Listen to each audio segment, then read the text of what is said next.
Hello students, happy Republic day.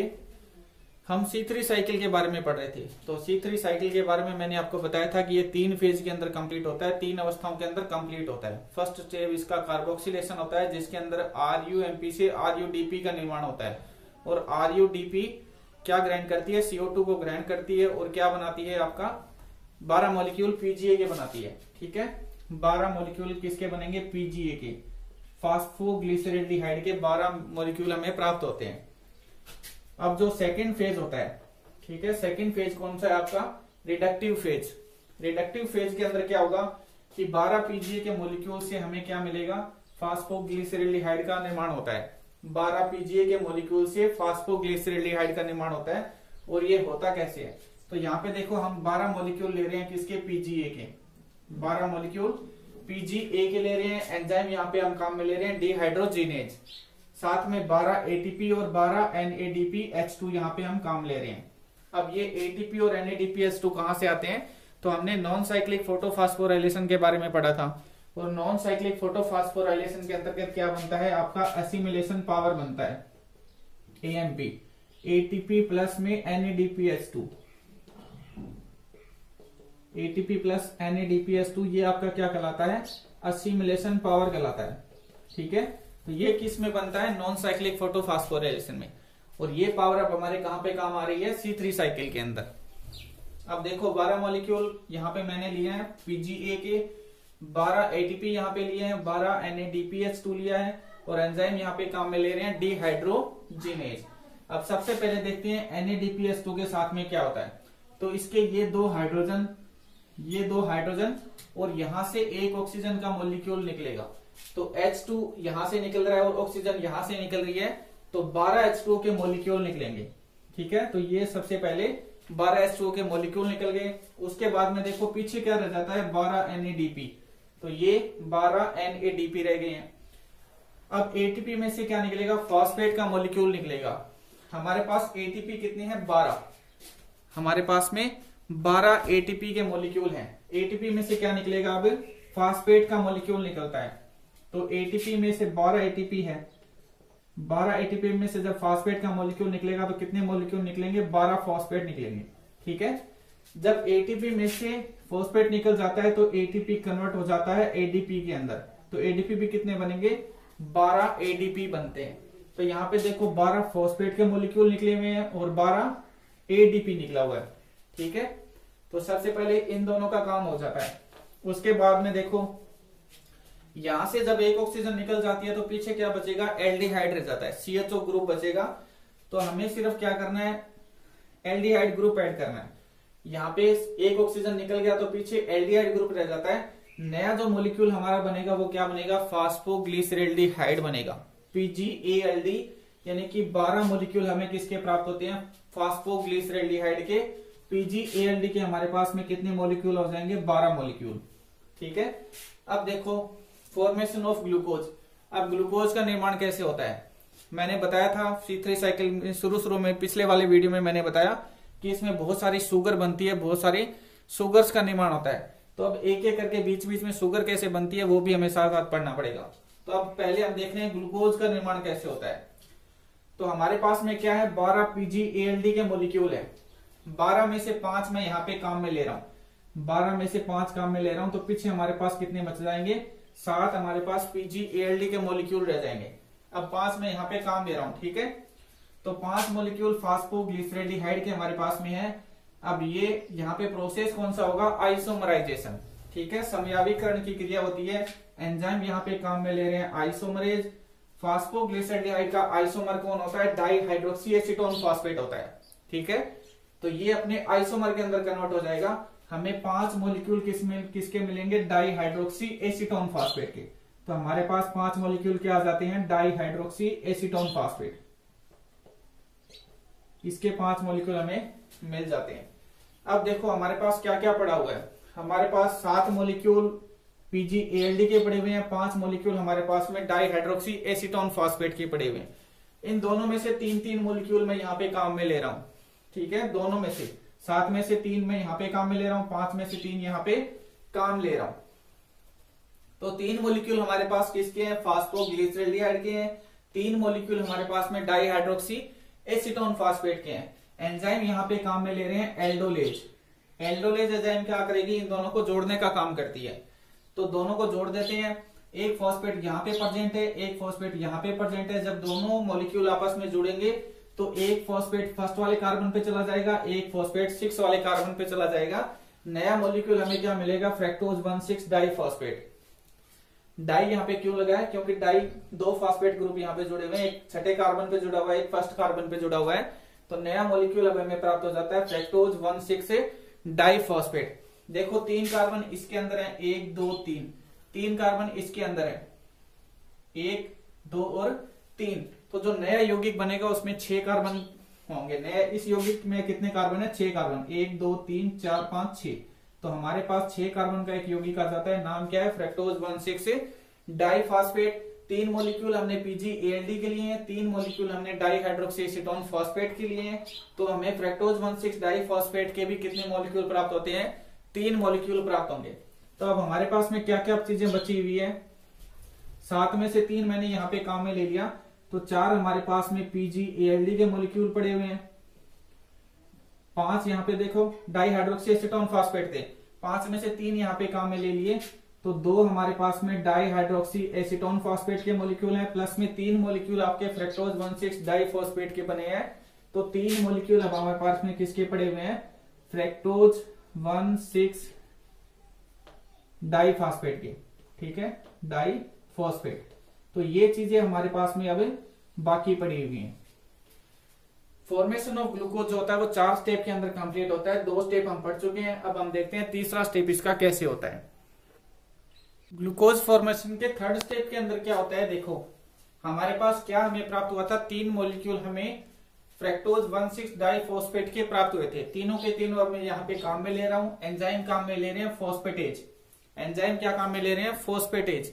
ये phosphatase enzyme क्या करेगी कि एक ये जो फॉस्फेट का ग्रुप होता है इसको हटा देती है, ठीक है। 3 मॉलिक्यूल है, 3 मॉलिक्यूल है तो 3 फॉस्फेट निकलेंगे यहाँ से। तो ये देखो यहाँ से 3 फॉस्फेट निकल गए हैं, 3 फॉस्फेट निकल गए, ठीक है। एक फॉस्फेट यहाँ से मान लो हमने हटा दिया, चाहे तो आप ये हटा सकते हो या ये हटा सकते हो।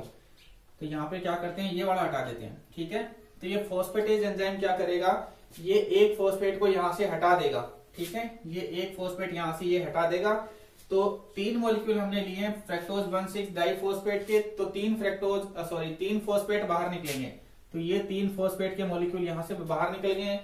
यहाँ से जब फॉस्फेट निकल जाएगा तो हाइड्रोजन ऐड हो जाता है, तो ये नया प्रोडक्ट हमारा क्या बनेगा, फ्रैक्टोज 6 फॉस्फेट।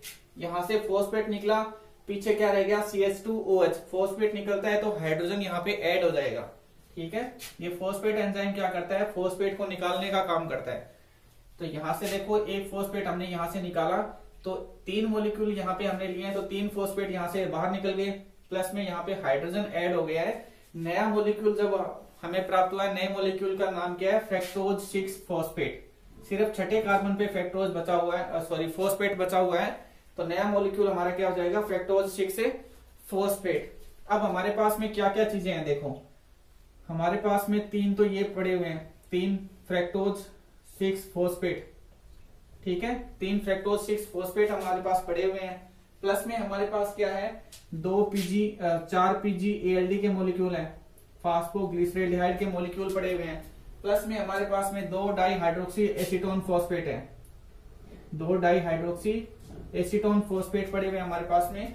और हमारे पास में क्या है, 3 मॉलिक्यूल ये हो गए हमारे पास में फ्रैक्टोज 6 फॉस्फेट के हो गए। अब देखो 3 में से एक मॉलिक्यूल में यहाँ पे काम में ले रहा हूँ, जो फ्रैक्टोज 6 फॉस्फेट है इसमें से एक मॉलिक्यूल में यहाँ पे काम में ले रहा हूँ। यहाँ पे 2 चीजें एक साथ होती है, यहाँ पे एक तो फॉस्फेट एंजाइम काम करता है, दूसरा आइसोमरेज एंजाइम काम करता है। तो यहाँ से एक फॉस्फेट भी निकलेगा और साथ में ये जो फ्रैक्टोज 6 फॉस्फेट होता है ये अपने आइसोमर के अंदर कन्वर्ट हो जाता है, ठीक है।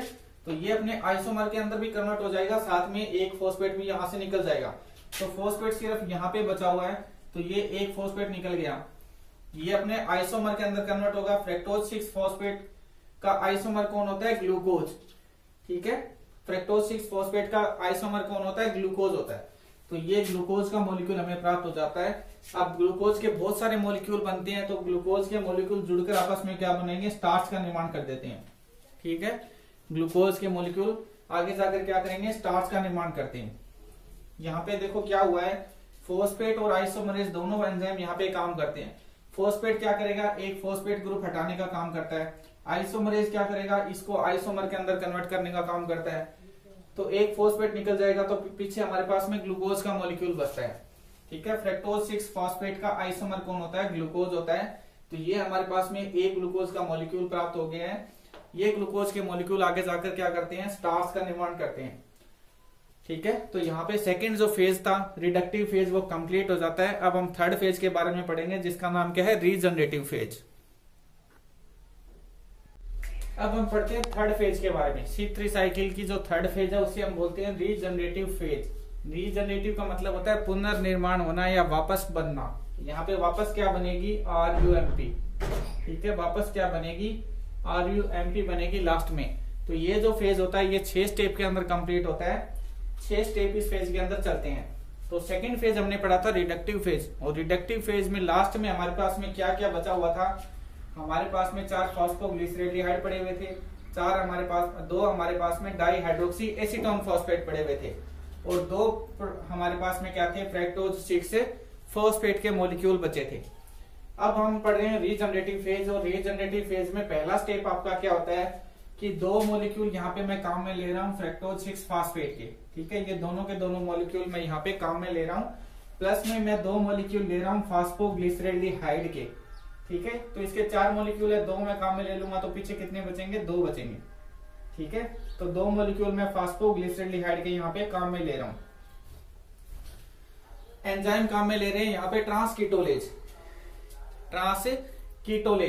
देखो 2 मॉलिक्यूल हमारे पास में फ्रक्टोज 6 फॉस्फेट के हैं, 2 मॉलिक्यूल हमारे पास में फॉस्फोग्लिसरेल्डिहाइड के हैं। इनके अंदर कार्बन कितने हैं, देखो 1 2 3 4 5 6 कार्बन का यौगिक ये है, प्लस में 1 2 3 कार्बन का यौगिक ये है, टोटल कार्बन 9 हो जाते हैं।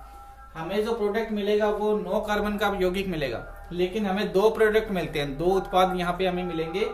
एक हमें मिलेगा इरिथ्रोज 4 फॉस्फेट और एक हमें मिलेगा जाइलुलोज 5 फॉस्फेट। ये दोनों ही क्या है, शुगर है। ठीक है, दोनों क्या है, ये शुगर है। तो इरिथ्रोज 4 फॉस्फेट और जाइलुलोज 5 फॉस्फेट हमें मिलेंगे। इसके अंदर आपको 5 कार्बन मिलेंगे, इसके अंदर आपको 4 कार्बन मिलेंगे, टोटल 9 कार्बन हो जाते हैं। इधर भी कार्बन कितने थे, 9 कार्बन थे। ठीक है, तो यहाँ पे हमें एक प्रोडक्ट मिलेगा इरिथ्रोज 4 फॉस्फेट और दूसरा प्रोडक्ट हमें मिलेगा जाइलुलोज 5 फॉस्फेट। ठीक है, इसके 5वें कार्बन पे फॉस्फेट जुड़ा हुआ है तो ये 5 फॉस्फेट हो गया, इसके 4 नंबर कार्बन पे फॉस्फेट जुड़ा हुआ है तो ये 4 फॉस्फेट हो गया। तो हमें 2 मॉलिक्यूल हमने इसके लिए थे, 2 मॉलिक्यूल हमने इसके लिए हैं, तो हमें जो प्रोडक्ट मिलेगा उसके भी हमें 2 मॉलिक्यूल प्राप्त होते हैं। तो 2 मॉलिक्यूल हमें इरिथ्रोज 4 फॉस्फेट के मिलेंगे, 2 मॉलिक्यूल हमें जाइलुलोज 5 फॉस्फेट के मिलेंगे। अब देखो स्टेप फर्स्ट आपका कंप्लीट हो जाता है। इतना होने के बाद में आपके पास अब क्या क्या बचेगा, क्या क्या आपके पास में रहेगा। तो 4 फॉस्फोग्लिसरेल्डिहाइड थे, 2 यहाँ पे काम में ले लिए, तो हमारे पास अब पीछे क्या रह जाएंगे, 2 फॉस्फोग्लिसरेल्डिहाइड के मॉलिक्यूल, 2 डाईहाइड्रोक्सी एसीटोन फॉस्फेट के मॉलिक्यूल, 2 ये आपका इरिथ्रोज 4 फॉस्फेट बना है इसके मॉलिक्यूल, और 2 जाइलुलोज 5 फॉस्फेट बना है इसके मॉलिक्यूल। ये चीजें अब हमारे पास में बाकी पड़ी हुई है। अब हम चलते हैं सेकंड स्टेप के पास में। ठीक है, सेकंड स्टेप में क्या होता है, अब फर्स्ट स्टेप कंप्लीट होने के बाद में हमारे पास क्या बच गया था, 2 फॉस्फोग्लिसरेल्डिहाइड के मॉलिक्यूल बच गए थे, 2 डाईहाइड्रोक्सी एसीटोन फॉस्फेट बच गए थे, 2 हमारे पास में इरिथ्रोज 4 फॉस्फेट बचे थे और 2 जाइलुलोज 5 फॉस्फेट हमारे पास में बच गए थे। अब हम स्टेप सेकंड के अंदर क्या कर रहे हैं, 2 मॉलिक्यूल मैं काम में ले रहा हूँ इरिथ्रोज 4 फॉस्फेट के। ठीक है, इसके 2 मॉलिक्यूल दोनों के दोनों मैं यहाँ पे काम में ले रहा हूँ, प्लस में 2 मॉलिक्यूल ले रहा हूँ डाईहाइड्रोक्सी एसीटोन फॉस्फेट के। तो ये दोनों के दोनों मॉलिक्यूल मैं यहाँ पे काम में ले रहा हूँ। एंजाइम काम में ले रहा हूँ एल्डोलेज एंजाइम मैं यहाँ पे काम में ले रहा हूँ। ये क्या करेगी, दोनों को जोड़ देती है। एल्डोलेज एंजाइम दोनों को जोड़ देगी। तो एक फॉस्फेट यहाँ पे लगा हुआ है, एक फॉस्फेट यहाँ पे है, तो यहाँ पे देखो एक फॉस्फेट आपके फर्स्ट कार्बन पे चला जाएगा, एक फॉस्फेट आपके लास्ट वाले कार्बन पे चला जाता है। यहाँ पे कार्बन गिनते हैं, देखो 4 कार्बन इसमें है, 3 कार्बन इसमें है। तो अब हमें जो मॉलिक्यूल प्राप्त होगा वो हमारा 7 कार्बन का होगा। 1 2 3 4 5 6 7। तो 7 कार्बन का हमारा यौगिक मिला है हमें। यौगिक का नाम क्या है? सीडोहेप्टुलोज 17 डाइफॉस्फेट। सीडोहेप्टुलोज 17 डाइफॉस्फेट, यानी कि डाइफॉस्फेट का मतलब है 2 फास्फेट जुड़े हुए हैं। 17 का मतलब एक 7 नंबर पे जुड़ा हुआ है, एक फास्फेट आपके फर्स्ट नंबर वाले कार्बन पे जुड़ा हुआ है, एक आपके 7 नंबर कार्बन पे जुड़ा हुआ है। तो हमारे प्रोडक्ट का नाम क्या हो जाएगा? सीडोहेप्टुलोज 17 डाइफॉस्फेट। सीडोहेप्टुलोज 17 डाइफॉस्फेट हमें मिला है। इसके कितने मॉलिक्यूल हमें मिले हैं? 2 मॉलिक्यूल। अब देखो दोनों के दोनों मॉलिक्यूल में यहाँ पे फिर काम में ले रहा हूं। स्टेप 3 हम पढ़ रहे हैं। स्टेप 3 में क्या होगा? सीडोहेप्टुलोज 17 डाइफॉस्फेट के दोनों मॉलिक्यूल में यहाँ पे काम में ले रहा हूं। कार्बन कितनी है? 7। एंजाइम यहाँ पे काम कर रही है आपकी फॉस्फेटेज। फॉस्फेटेज एंजाइम काम कर रही है, तो ये क्या करेगी? एक फॉस्फेट का ग्रुप यहाँ से बाहर निकाल देगी। तो 2 मॉलिक्यूल है तो 2 फॉस्फेट यहाँ से निकल जाते हैं। हमारा प्रोडक्ट क्या बनेगा अब? सीडोहेप्टुलोज 7 फास्फेट। अब हमारे पास में नया प्रोडक्ट क्या बना है? सीडोहेप्टुलोज 7 फास्फेट। और इसके कितने मॉलिक्यूल हमें प्राप्त हुए हैं? तो 2 मॉलिक्यूल हमें इसके मिले हैं। ठीक है, 2 मॉलिक्यूल हमने सीडोहेप्टुलोज 17 डाइफॉस्फेट के लिए थे। एंजाइम हमने फॉस्फेटेज लिया, इसने एक फॉस्फेट को यहाँ से बाहर निकाल दिया, हाइड्रोजन ऐड कर दिया है, तो यहाँ पे हाइड्रोजन ऐड हो गया, 2 फॉस्फेट यहाँ से निकल गए हैं। नया प्रोडक्ट क्या बना है? सीडोहेप्टुलोज 7 फॉस्फेट। सिर्फ 7 नंबर वाले कार्बन पे अब क्या रह गया? आपका फॉस्फेट जुड़ा हुआ है। ठीक है, अब हम पढ़ते हैं स्टेप 4 के बारे में। स्टेप 4, थर्ड स्टेप कंप्लीट होने के बाद में हमारे पास क्या बचता है? जब स्टेप 3 कंप्लीट होगा तो हमारे पास क्या बचा था? 2 फॉस्फोग्लिसरीडियाइड के मॉलिक्यूल बचे थे, 2 जाइलुलोज 5 फॉस्फेट हमारे पास में बचे थे, और 2 मॉलिक्यूल हमारे पास में बचे थे सीडोहेप्टुलोज 7 फॉस्फेट के। देखो 2 मॉलिक्यूल में यहाँ पे काम में ले रहा हूँ सीडोहेप्टुलोज 7 फॉस्फेट के। ठीक है, ये दोनों के दोनों मॉलिक्यूल में यहाँ पे काम में ले रहा हूँ सीडोहेप्टुलोज 7 फॉस्फेट, प्लस 2 मॉलिक्यूल में काम में ले रहा हूँ फॉस्फोग्लिसरीडिहाइड के। दोनों के दोनों मॉलिक्यूल में यहाँ पे ये दोनों काम में ले रहा हूँ। एंजाइम काम में ले रहे हैं ट्रांसकीटोलेज। देखो इसमें कितने कार्बन है? 1 2 3 4 कार्बन का 7 कार्बन का यौगिक तो आपका ये है, यहाँ पे ये क्या है? 4। ठीक है ना, 7 कार्बन का यौगिक आपका सीडोहेप्टुलोज 7 फॉस्फेट है, प्लस में 3 कार्बन का यौगिक आपका फॉस्फोग्लिसरीडिहाइड है। टोटल 10 कार्बन हो जाते हैं। तो अब हमें जो नए प्रोडक्ट मिलेंगे उसमें 5-5 कार्बन के 2 मॉलिक्यूल हमें मिलेंगे। 2 मॉलिक्यूल सीडोहेप्टुलोज 7 फॉस्फेट, 2 मॉलिक्यूल फॉस्फोग्लिसरीडिहाइड। एंजाइम काम में ले रहे हैं ट्रांसकीटोलेज। 2 मॉलिक्यूल हमें 5-5 कार्बन के 2 मॉलिक्यूल हमें प्राप्त हो जाते हैं। एक मॉलिक्यूल हमें मिलेगा रिब्यूलोज 5 फॉस्फेट, एक मॉलिक्यूल हमें मिलेगा जाइलुलोज 5 फॉस्फेट। ठीक है, तो इनके 2 मॉलिक्यूल हमें प्राप्त हो जाते हैं। 2 मॉलिक्यूल हमें जाइलुलोज 5 फॉस्फेट के मिलेंगे, 2 मॉलिक्यूल हमें मिलेंगे रिब्यूलोज 5 फॉस्फेट के। ये दोनों शुगर है। ठीक है, ये आपकी एल्डिहाइड शुगर है, ये आपकी कीटोज शुगर है। इसमें कीटोन ग्रुप प्रेजेंट है तो कीटोज शुगर हो जाएगी, इसमें एल्डिहाइड ग्रुप प्रेजेंट है तो ये एल्डिहाइड शुगर हो जाएगी। मैंने बोला था ये जो पूरी प्रोसेस होती है इसमें शुगर बनती है, बार बार शुगर बनेगी, तो आपको फॉर्मूले याद रखने पड़ेंगे और आपको शुरू से ये वीडियो देखना पड़ेगा। शुरू से आप वीडियो देखोगे तब आपको समझ में आएगा ये। ठीक है, इससे पहले वाला वीडियो देखिए, उसके बाद में ये कंटिन्यू देखेंगे तो समझ में आएगा। तो यहाँ पे 2 मॉलिक्यूल हमें मिले हैं रिब्यूलोज 5 फॉस्फेट के, 2 मॉलिक्यूल हमें मिले हैं जाइलुलोज 5 फॉस्फेट की। अब हम चलते हैं स्टेप 5 के बारे में। ठीक है, स्टेप 5 देखो, 4th स्टेप कंप्लीट होने के बाद में हमारे पास में क्या क्या बचा हुआ है। हमारे पास में 2 मॉलिक्यूल जाइलुलोज 5 फॉस्फेट के पहले से प्रेजेंट थे। हमारे पास में 2 मॉलिक्यूल रिब्यूलोज 5 फॉस्फेट के बने थे और 2 मॉलिक्यूल हमारे पास में बने थे जाइलुलोज 5 फॉस्फेट के। अब देखो 2 मॉलिक्यूल हमारे पास में जाइलुलोज 5 फॉस्फेट के पहले से पड़े हुए थे, 2 मॉलिक्यूल नए बन गए हैं जाइलुलोज 5 फॉस्फेट के। तो टोटल कितने मॉलिक्यूल हो जाते हैं इसके? 4 मॉलिक्यूल हो जाते हैं। चारों के चारों मैं यहाँ पे काम में ले रहा हूँ। स्टेप 5 के अंदर चारों मॉलिक्यूल जाइलुलोज 5 फॉस्फेट के मैं काम में ले रहा हूँ। एंजाइम काम में ले रहे हैं एपीमीरेज। तो अब हमें जो नया प्रोडक्ट मिलेगा वो हमें क्या मिलेगा? RUMP मिलेगा, रिब्यूलोज मोनोफॉस्फेट मिलेगा। ठीक है, रिब्यूलोज मोनोफॉस्फेट या RUMP हमें मिलेगा। देखो जब हमने C3 साइकिल शुरू की थी तब हमने क्या किया था? RUMP से हमने RUDP बनाया था। RUMP से हमने क्या बनाया था? RUDP का निर्माण किया था। तो रीजनरेटिव फेज हम पढ़ रहे हैं और रीजनरेटिव फेज के अंदर हम वापस किसको बना रहे हैं? RUMP को। ठीक है, तो C3 साइकिल को कंटिन्यू लगातार चलते रहने के लिए RUMP की बार बार जरूरत पड़ती है। तो ये RUMP इसी तरह से वापस बनता है, इसीलिए इस फेज को हम क्या बोलते हैं, रीजनरेटिव फेज बोलते हैं। यहाँ पे हमने 4 मॉलिक्यूल जाइलोलोज 5-फॉस्फेट के लिए एंजाइम काम में लिया है एपीमेरेज। एंजाइम क्या काम में लिया है, एपीमेरेज, और हमें क्या मिला, RUMP का निर्माण हुआ, RUMP हमें मिला है। अब हमारे पास में बाकी क्या रह गया है, स्टेप 5 यहाँ पे कंप्लीट हो गया है। अब हम चलते हैं स्टेप 6 के बारे में, ठीक है ना। स्टेप 6 में क्या होगा, देखो क्या बचा हुआ है, ये जाइलोलोज 5-फॉस्फेट ये खत्म हो गया है, ये जाइलोलोज 5-फॉस्फेट ये दोनों खत्म हो गए ना, 4 मॉलिक्यूल थे, चारों के चारों हमने यहाँ पे ले लिए, ये खत्म हो गए। अब हमारे पास में सिर्फ ये 2 मॉलिक्यूल रिब्यूलोज 5-फॉस्फेट के बचे हुए हैं, 2 मॉलिक्यूल हमारे पास में रिब्यूलोज 5-फॉस्फेट के बचे हुए हैं। तो अब हम देखते हैं स्टेप 6 के अंदर क्या होता है। स्टेप 5 कंप्लीट होने के बाद में 6 स्टेप में हमारे पास में क्या बचा हुआ है, सिर्फ 2 मॉलिक्यूल रिब्यूलोज 5-फॉस्फेट के हमारे पास में बचे हुए हैं, दोनों के दोनों में यहाँ पे स्टेप 6 के अंदर काम में ले रहा हूँ। एंजाइम यहाँ पे काम में ले रहे हैं आइसोमरेज, ठीक है, दोनों के दोनों मॉलिक्यूल रिब्यूलोज 5-फॉस्फेट के यहाँ पे हम काम में ले रहे हैं, एंजाइम काम में ले रहे हैं आइसोमरेज।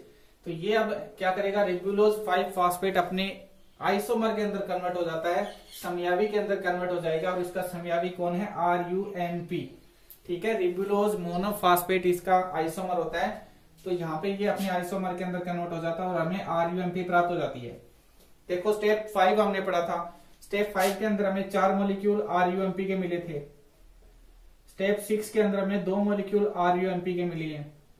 टोटल कितने मॉलिक्यूल हो गए, 6 मॉलिक्यूल। जब हमने C3 साइकिल शुरू किया था तब हमने 6 मॉलिक्यूल RUMP के यूज किए थे, 6 मॉलिक्यूल हमने RUMP के यूज किए और हमें 6 मॉलिक्यूल RUDP मिले थे, ठीक है। तो यहाँ पे देखो 6 मॉलिक्यूल जो RUMP के खर्च हुए थे वो लास्ट में जाकर वापस हमें 6 के 6 मॉलिक्यूल वापस प्राप्त हो जाते हैं, वापस मिल जाते हैं। इसीलिए इस फेज को हम क्या बोलते हैं, रीजनरेटिव फेज बोलते हैं। तो यहाँ पे आपका C3 साइकिल कंप्लीट हो जाता है। वीडियो अगर अच्छा लगे हो तो लाइक शेयर और सब्सक्राइब जरूर करें। Thank you. नेक्स्ट वीडियो में हम पढ़ेंगे C4 साइकिल के बारे में, ठीक है।